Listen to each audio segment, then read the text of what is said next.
उत्तर प्रदेश पंचायत चुनाव को लेकर के इस वक्त एक बड़ी खबर आ रही है। नमस्कार, आप देख रहे हैं NS नाउ और मैं हूं आपके साथ निखिल श्रीवास्तव। यूपी पंचायत चुनाव को समय पर कराने के लेकर इन दिनों इलाहाबाद हाई कोर्ट में एक बेहद ही अहम जनहित याचिका पर सुनवाई चल रही है, लेकिन बुधवार को समय की कमी के चलते इस मामले में हाईकोर्ट की सुनवाई नहीं हो सकी। अब इस पूरे मामले की सुनवाई अगले सप्ताह होने की संभावना है। सबसे पहले आपको पूरा मामला बताते हैं और इसके साथ ये भी बताएंगे कि आखिर चुनाव टालने के सवाल क्यों उठ रहे हैं। आइए तफसील से समझते हैं। इलाहाबाद हाईकोर्ट में अधिवक्ता इम्तियाज हुसैन की ओर से एक जनहित याचिका दाखिल की गई है। इस याचिका में मांग की गई है कि उत्तर प्रदेश में पंचायत चुनाव हर साल में समय सीमा के भीतर संपन्न कराए जाएं।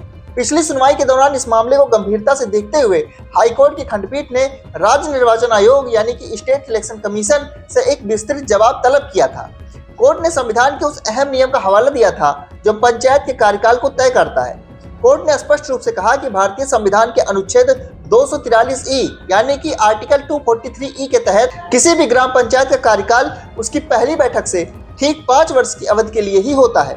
सबसे बड़ी बात यह है कि इस 5 साल की अवधि को किसी भी सूरत में आगे नहीं बढ़ाया जा सकता। यह एक संवैधानिक बाध्यता है। अब अगर हम तारीखों के गणित को समझें तो याचिकाकर्ता ने कोर्ट के सामने एक बहुत ही महत्वपूर्ण तथ्य रखा है। उत्तर प्रदेश की मौजूदा ग्राम पंचायतों की पहली बैठक 27 मई 2021 को हुई थी। अब अगर 27 मई 2021 से हिसाब लगाया जाए तो इन पंचायतों का 5 साल का कार्यकाल 26 मई 2026 को समाप्त हो रहा है। संविधान के मुताबिक 26 मई 2026 से पहले उत्तर प्रदेश में नई पंचायत का गठन हो जाना चाहिए और चुनाव प्रक्रिया पूरी हो जानी चाहिए। लेकिन पेच कहाँ फंस रहा है? पेच फंस रहा है मतदाता सूची और आरक्षण की प्रक्रिया में। याचिका में इस बात पर गहरी चिंता जताई गई है कि राज्य निर्वाचन आयोग ने मतदाता सूची के प्रकाशन की तारीखों में 1-2 बार नहीं बल्कि कई बार संशोधन किया है।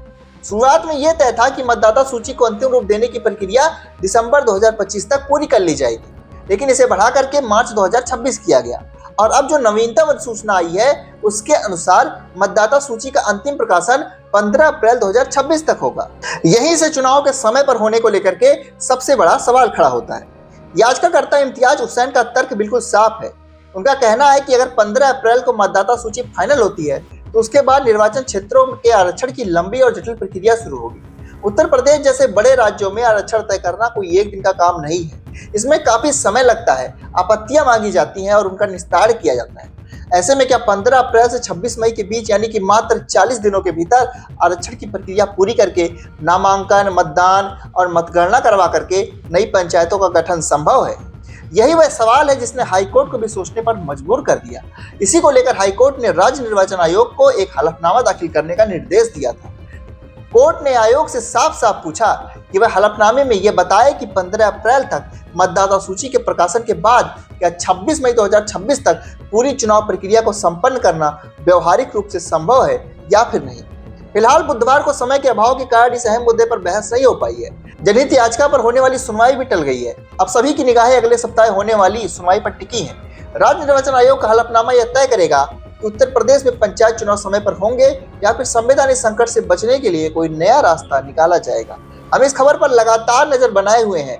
जैसे इलाहाबाद हाईकोर्ट से कोई भी नया अपडेट आएगा आपको सबसे पहले हम पहुंचाते रहेंगे। तब तक के लिए देखते रहिए NS नाउ। चैनल को सब्सक्राइब कीजिए, इस वीडियो को शेयर जरूर कीजिए। मिलेंगे आपसे अगली अपडेट में, तब तक के लिए आप सभी को नमस्कार।